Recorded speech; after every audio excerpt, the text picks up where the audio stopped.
Bienvenidos a Diaconía Informativa, soy Alpeiro Muñoz y quiero pedirles que si les interesa este video me lo manifiesten con una manito arriba, se suscriban a mi canal y activen la campanita de notificaciones para que se enteren de mis nuevas publicaciones. Hoy vamos a hablar de un tema que tiene todo que ver también con nuestro país. Nos vamos a centrar en unas notas de países europeos como Francia, como Italia y como España, pero vamos a traer de alguna manera esa situación que se está presentando allí también a nuestro contexto, a nuestro país. Para nadie es un secreto que las medidas de mitigación, que las medidas de aislamiento en el mundo entero están pasando en estos días por un periodo de flexibilización.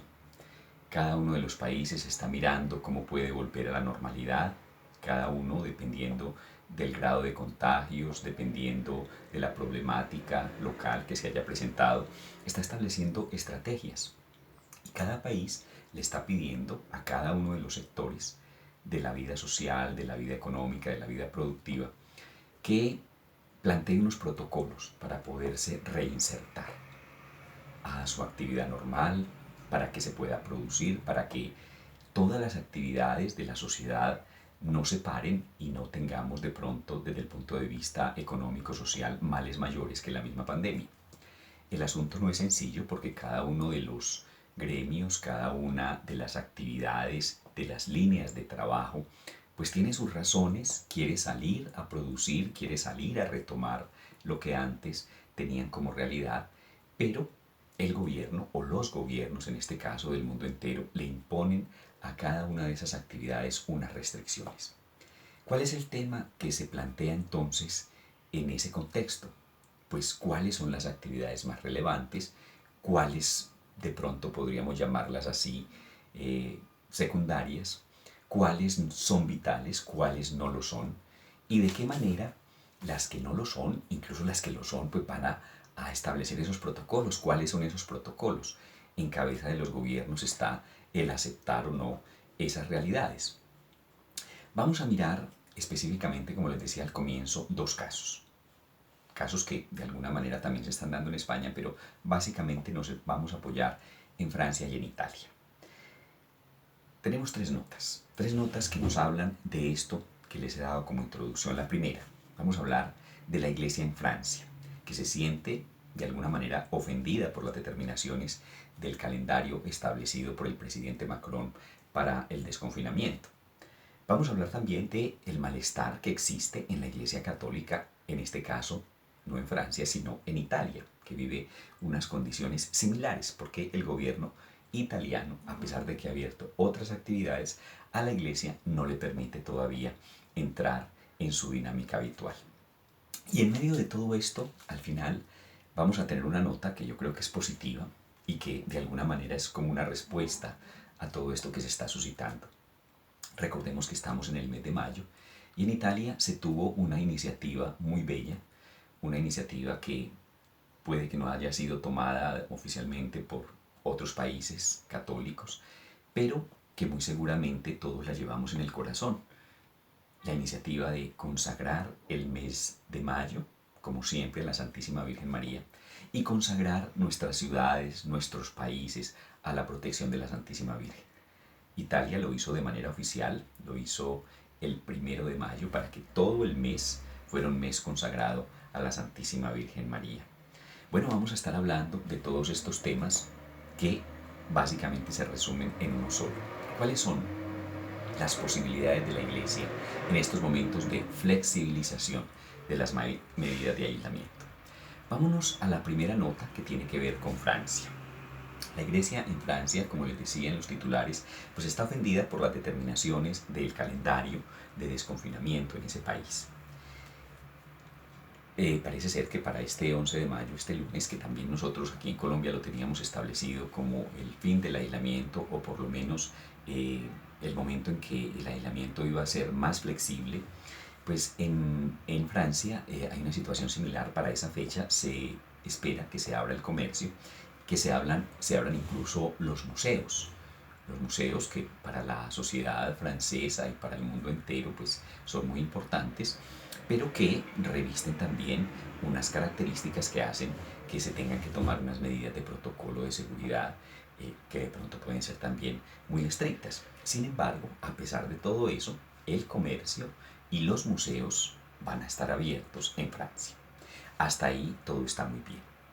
Pero el problema es que los museos, el comercio van a estar abiertos, pero al culto público, y ahí está incluida la Santa Misa en el caso de la Iglesia Católica y las otras reuniones de fieles en el caso de las otras iglesias, pues no se van a poder realizar. Y empieza entonces la pregunta, ¿por qué esto sí, por qué aquello no? ¿Qué es lo que más riesgo tiene? Porque a algunos se les dan unas posibilidades sabiendo que de pronto son actividades que tienen mayor riesgo de contagio. Ahí está el problema y la dinámica de este problema en Francia, en Italia, incluso en Alemania y en España. De todos modos, pues la Iglesia en Francia se ha sentido molesta, dice que hay actividades, como decíamos ahora, más problemáticas en términos de contagio, esas actividades están permitidas y de alguna manera frente a todo esto, como no hay una explicación concreta, la Iglesia se siente humillada, piensan que de alguna manera hay una humillación. Y máxime cuando la Iglesia ha sido de los sectores que en Francia, y yo diría que en el mundo entero, más han acogido las normas de distanciamiento, las normas impuestas por los gobiernos. Es decir, podríamos decir que la Iglesia ha colaborado muchísimo en esta fase de contención, en esta fase de aislamiento. No vamos a decir que los otros sectores no lo han hecho, pero pensamos que la Iglesia ha renunciado a muchísimas cosas y lo ha hecho de muy buena gana por el bien de la vida y por el bien de la conservación de la salud de todos los ciudadanos y específicamente de sus fieles. Pero repetimos, cuando el asunto es ir saliendo paulatinamente del aislamiento y se le van permitiendo a otras actividades que con unos protocolos puedan funcionar, entonces la Iglesia, sobre todo en estos países europeos, no estamos hablando todavía de la realidad colombiana, en Latinoamérica hay algunas conferencias episcopales que se han pronunciado al respecto, como la mexicana, pero todavía nosotros no estamos abocados a esto, aunque ante las últimas medidas del gobierno, pues vemos que, por ejemplo, en los municipios COVID-0 en nuestro país se pueden realizar muchas actividades, pero todavía las celebraciones eucarísticas no, pero todavía las reuniones para cultos religiosos no estarían permitidas, ni siquiera en esos municipios no COVID. Ahora uno se pregunta, ¿por qué? O por qué por lo menos no se dice presenten unos protocolos, unas alternativas a las alcaldías y miraremos. De alguna manera la situación es similar a lo que se está viviendo en Francia y en Italia. La Iglesia pues reclama que de alguna manera ha sido muy colaboradora y en este caso se siente despreciada porque a pesar de que colaboró con las restricciones y el aislamiento, ahora que se da esta apertura pues no se le tiene en cuenta. El presidente de la Conferencia Episcopal Francesa se reunió con el ministro del Interior para hacer como una especie de apelación, pero la apelación fue inútil y pues de alguna manera ellos dicen que la atención del gobierno hacia lo que la Iglesia está pidiendo es nula, ni siquiera se analizan las posibilidades y las propuestas y los protocolos que la Iglesia les ha presentado, que son muchos y están muy bien estudiados. Se, se tiene la percepción de que entonces para el gobierno italiano y para muchos gobiernos, no sé, nuestro presidente es creyente, nuestro alcalde también, pero se tiene como la percepción de que para los funcionarios, para los gobernantes, la parte espiritual es como secundaria, cuando para nosotros los creyentes, para las personas que profesamos, en este caso la fe católica, que somos muchos y que somos mayoría en esta ciudad, en este país, pues nosotros necesitamos, sobre todo en estos momentos, la esperanza que ofrece la fe. Si es necesario hacer ejercicio, lo decíamos en algunos otros programas, si es necesario que la economía se reactive, también la parte espiritual es importante y es necesaria que nosotros podamos tenerla como una referencia, como un apoyo para poder ir caminando con esperanza en medio de esta dificultad. Máxime cuando muchas personas están sufriendo espiritualmente. Por ejemplo, se habla de nuestros adultos mayores que no pueden salir, que no pueden tener contacto con el exterior. Pero nos hemos preguntado, ¿nuestros adultos mayores no tienen la necesidad del culto? ¿No son precisamente ellos las personas que más asisten a la iglesia, que más van a misa, que más constantemente visitan el sagrario, el santísimo? Y eso para ellos se ha convertido a lo largo de estos últimos años de su vida en algo fundamental. Y si ellos no pueden tener esa alternativa, si no pueden tener esa posibilidad, muy seguramente van a sufrir una asfixia espiritual, que también puede traer consecuencias muy graves. Primero en lo espiritual, segundo en lo psicológico, incluso en lo físico. Ha pensado el gobierno en este tipo de cosas, porque está bien que no se puede pensar en todas las circunstancias, en todo el mundo, en medidas que beneficien a los hombres, a las mujeres, a los niños, a los ancianos, qué sé yo, pero por lo menos hay que estar dispuestos a analizar esas cosas y a escuchar quienes desde reflexiones como esta o desde otras que se hacen en otros medios, pues llaman la atención sobre cosas que tal vez no han sido consideradas. Nuestros ancianos, nuestras ancianas están muriendo de tristeza, sobre todo los que tienen esta dimensión espiritual profunda, que son muchos. Para nadie es un secreto que cuando uno está llegando al final de la vida, la dimensión espiritual cobra una relevancia mayor. Y es necesario que se deba practicar, que se pueda oxigenar la vida con esa realidad. Como decíamos, pues esa percepción de los gobiernos es bien compleja. No saben que para nosotros los cristianos, los católicos, comulgar es fundamental, es vital. Tenemos la comunión espiritual, pero no es lo mismo. Nuestra fe es una fe compartida. Es una fe que tenemos que expresar en un ámbito, en el templo. Para eso está. No estoy diciendo con esto que la iglesia debería exigir inmediatamente la apertura de los templos, exigir inmediatamente la participación en la Eucaristía de una manera irresponsable. El planteamiento es que por lo menos se estudie lo que la iglesia pueda presentar como protocolos de seguridad y que la iglesia los presente. En Francia, en Italia, en Alemania, en España, la iglesia lo presentó. No tengo todavía conocimiento si nosotros aquí en Colombia lo estamos haciendo, muy seguramente se estén preparando esos protocolos. Pero el asunto es que el gobierno, si bien no tiene que tomar una determinación inmediata, por lo menos debe estar abierto a escuchar estas alternativas y la iglesia las debe presentar. En nuestro país, por ejemplo, vemos cómo se están presentando protocolos para el deporte, protocolos para el área de la belleza, de la salud, en fin, protocolos para algunas actividades comerciales, para que el gobierno las considere. Y en este caso, repito, deberíamos presentar protocolos para que la iglesia pueda volver a ofrecer a sus fieles la posibilidad, con mucho cuidado, con muchas restricciones, de volver a los templos y de celebrar la Eucaristía. En el ámbito, sobre todo, de estos municipios declarados como no COVID en nuestro país, que poco a poco van a retomar su vida comercial, su vida económica, no digamos que su vida social, pero la parte de culto, la parte religiosa, también es muy importante que se le puedan dar alternativas. Definitivamente,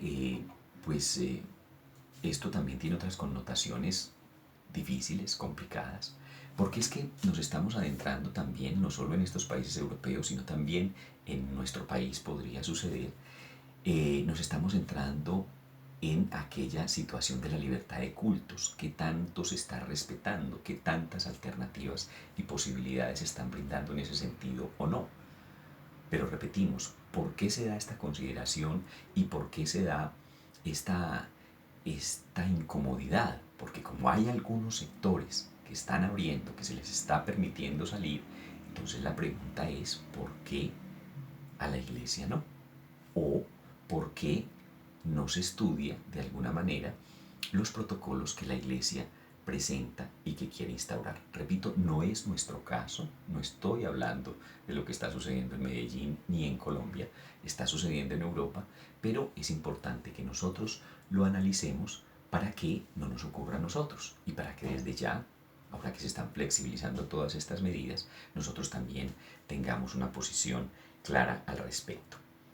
Dice los Hechos de los Apóstoles en el capítulo 5, versículo 29, la obediencia a las normas sanitarias impuestas por el Estado, pues no lo dice los Hechos de los Apóstoles, pero estamos confrontando ese pasaje con este que nos habla de la relación entre el poder humano y el poder divino.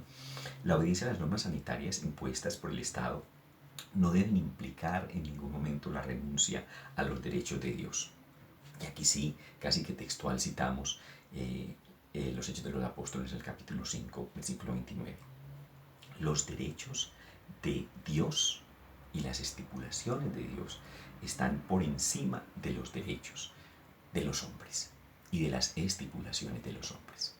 Bueno, hasta aquí el caso o la situación más bien en Francia. Vámonos ahora a Italia, donde también hay mucho malestar porque la Iglesia Católica y el gobierno italiano pues han tenido serias divergencias porque todavía en esta etapa de apertura no se permite en Italia tampoco la celebración de las misas. Una situación también muy similar a la de España. En España ha habido como ciertos avances, pero digamos que estos tres países junto con Alemania, países como más vistosos de la región europea, pues se han visto como en la misma situación, la Iglesia con sus gobiernos en esta especie de dilema y de, no digamos de confrontación, pero sí de debate alrededor de las posibilidades que les están dando.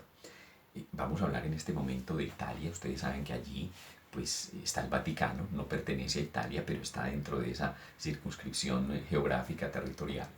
Y lo que se estipule en este caso para Italia, pues de alguna manera está afectando también las actividades que se puedan realizar en el Vaticano. La curva de contagios en Italia pues ha ido descendiendo, un tema de la curva que no entendemos muy bien la mayoría de nosotros. Sin embargo, a pesar de que esa curva está mostrando una rebaja, se siguen dando más de 2.000 contagios diarios. Para nosotros eso es una locura, para ellos todavía o después de lo que pasaron es algo que va en descenso. Para nosotros sería una crisis impresionante. Sin embargo, ante esta realidad el gobierno está pues realizando algunas aperturas graduales de actividades, pero prosigue por el momento la prohibición de celebrar las misas, lo mismo que está sucediendo en Francia. Solo se permite en estos casos la celebración de funerales con la presencia de 15 personas. La Conferencia Episcopal Italiana, que es una conferencia bastante activa y que tiene como mucho peso a nivel de la Iglesia Universal y es una conferencia muy organizada en muchos ámbitos, pues ha enviado un comunicado y ha hecho partícipe de ese comunicado al gobierno y a los fieles, diciendo que los obispos italianos no pueden aceptar ver comprometido el ejercicio de la libertad de culto. Debería estar claro para todos que el compromiso de servir a los pobres, tan importante en esta emergencia, proviene de una fe que debe poder alimentarse de sus fuentes, en particular de la vida sacramental. Ahí está la posición de la Iglesia, de la Conferencia Episcopal Italiana, que con mucho respeto le hace ver al gobierno que la dimensión espiritual es fundamental y muchas personas la necesitan. La Iglesia aceptó con sufrimiento, dicen ellos, lo mismo que dicen los obispos italianos, los obispos franceses, en este caso los italianos. Dicen que la Iglesia aceptó con sufrimiento, con sentido de responsabilidad el tema de la restricción, lo hizo y ahora quiere también que se le tenga en cuenta para que se analicen sus propuestas de desconfinamiento. Hay algo que la Iglesia plantea y que es muy serio en este caso italiano, y es que ellos dicen, bueno, hay como unos técnicos y hay unos científicos que velan por su disciplina, por la realidad de la gente en torno a lo que ellos estudian. Y están también los expertos en la parte espiritual, que son precisamente los obispos, los sacerdotes, los diáconos, los ministros de la Iglesia, que pues estamos ahí no como expertos técnicos, pero sí como personas que debemos salvaguardar el bienestar espiritual de las personas. Por lo tanto, hay un compromiso grande por parte de los ministros de la Iglesia y están obligados, además de que están en todo su derecho, de brindar una orientación, una guía a quienes están bajo su cuidado y entrar en contacto con autoridades eh, diferentes a la misma iglesia para plantear estos requerimientos. Es algo responsable por parte de los ministros de la Iglesia Católica e incluso de las otras religiones hacer esto con el gobierno, porque una cosa es la responsabilidad del comité técnico científico y otra cosa es la responsabilidad de la Iglesia en el manejo que se le da a la vida de los fieles. Es tan complejo el asunto que incluso hay divergencias entre los mismos funcionarios del gobierno italiano y de los partidos políticos. Ustedes saben que todo en este mundo se politiza, todo tiene color político, entonces hay unos partidos que están de acuerdo con la reactivación económica, otros que no, hay unos que apoyan a la iglesia, otros que tal vez no tanto. Lo mismo, por ejemplo, que está sucediendo en este momento en Estados Unidos, donde parece ser que las alternativas de desconfinamiento o no, de aislamiento o no, dependen del color político. Los republicanos están a favor de la apertura económica, los demócratas están a favor de seguir con las medidas de aislamiento. Y de eso tampoco se escapa el gobierno y la política italiana, pero al interior mismo, repito, de los políticos ha habido algunas divergencias y, de hecho, posiciones encontradas. ¿Qué va a pasar con todo esto? Pues no sabemos. Imagínense que, por ejemplo, ministras tan importantes en Italia como la de Agricultura y la de Familia consideren la decisión de no permitir la celebración de los cultos religiosos como algo absurdo. Eso es bastante significativo, que dos ministras del gabinete del presidente italiano pues tengan esta postura. No es una postura oficial, a lo mejor es una postura personal, pero que dice mucho también de lo que está pasando al interior del gobierno mismo.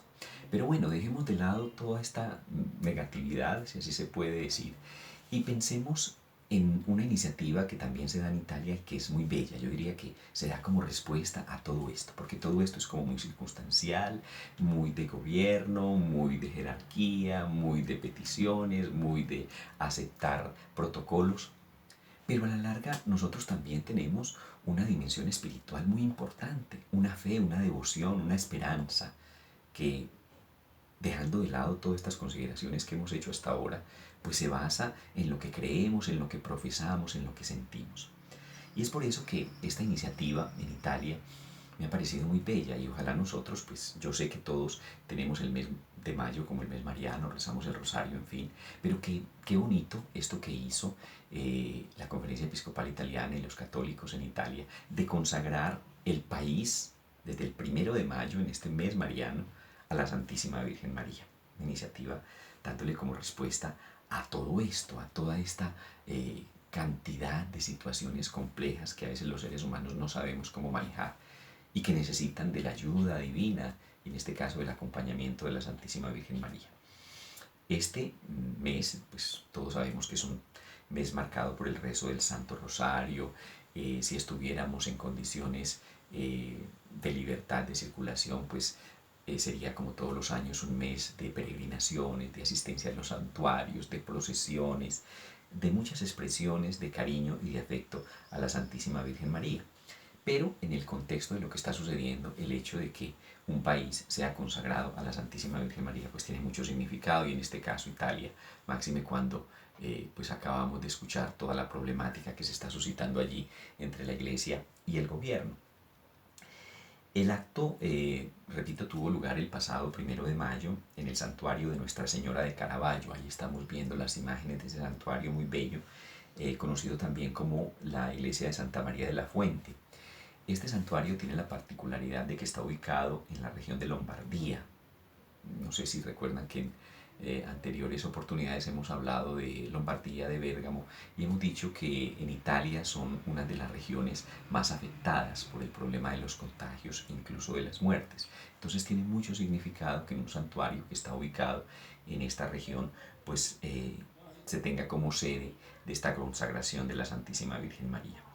La iniciativa, pues, repito, fue convocada por la Conferencia Episcopal Italiana, pero también los fieles tuvieron mucho que ver en que se tomara esta decisión, porque hubo movimientos muy importantes, cartas que llegaron a la Conferencia Episcopal, solicitudes verbales en las redes sociales de muchos fieles para que esta alternativa se diera y esta propuesta pues fuera una realidad, consagrar este país, Italia, a la Santísima Virgen María. Recordemos que la Iglesia pues siempre ha visto en la imagen de la Santísima Virgen María el apoyo, el consuelo, la ternura de Dios a través de su Santísima Madre. Y entonces, en un momento como este, pues, ¿a quién más encomendarle? Los enfermos, los trabajadores de la salud, los médicos, las familias, los fallecidos, el mundo entero, que al amor maternal de la Santísima Virgen María. Un signo de salvación, un signo de esperanza, un signo de confianza, que pues nosotros todos tenemos fundamentado en la Santísima Virgen María. Hay que pedirle entonces al Señor y mirar nosotros alternativas como estas también para que no ya desde la reclamación, no ya desde las solicitudes, llenando protocolos para el gobierno de la Iglesia Católica y no sé qué, que se deben hacer, pues también tengamos momentos de oración, de súplica y de profundidad espiritual. Si nosotros tenemos fe, si nosotros creemos, si nosotros tenemos a María como madre, entonces pues dediquémonos también en un buen lapso de nuestro tiempo, y sobre todo en esta situación, a meditar, a orar, a pedir, con mucha devoción, adorar a Dios, venerar a la Santísima Virgen María y esperar la ayuda divina que en este momento es tan importante. Yo sugeriría que en este mes mariano todos rezáramos el rosario. Ojalá dediquemos un buen tiempo a esta práctica, y si no, por lo menos a la oración, a la meditación, y que tengamos presente como intención esta necesidad concreta de la reanudación de la vida fructífera, social, económica, familiar, no solamente en nuestra ciudad, en nuestro país, sino en el mundo entero. Confiemos eso en las manos de la Santísima Virgen María. Ella sabrá llevar nuestra súplica al Señor, que también escucha la plegaria de sus fieles. Bueno, estas fueron las notas que he compartido con ustedes en el día de hoy. Parecen como lejanas, son de países europeos, pero tienen todo que ver también con lo que se está empezando a vivir en el contexto nuestro, en este salir paulatinamente del aislamiento, permitiendo algunas actividades consideradas más importantes unas que otras, y nosotros como fieles y nuestra actividad religiosa, nuestra vida espiritual, también tiene que ser considerada y analizar las alternativas de volver a tomar toda esta realidad de nuestra vivencia religiosa, presencial, que es tan importante para todos. Les deseo un resto de día muy feliz, que la Santísima Virgen los acompañe y que el Señor los bendiga. Hasta pronto.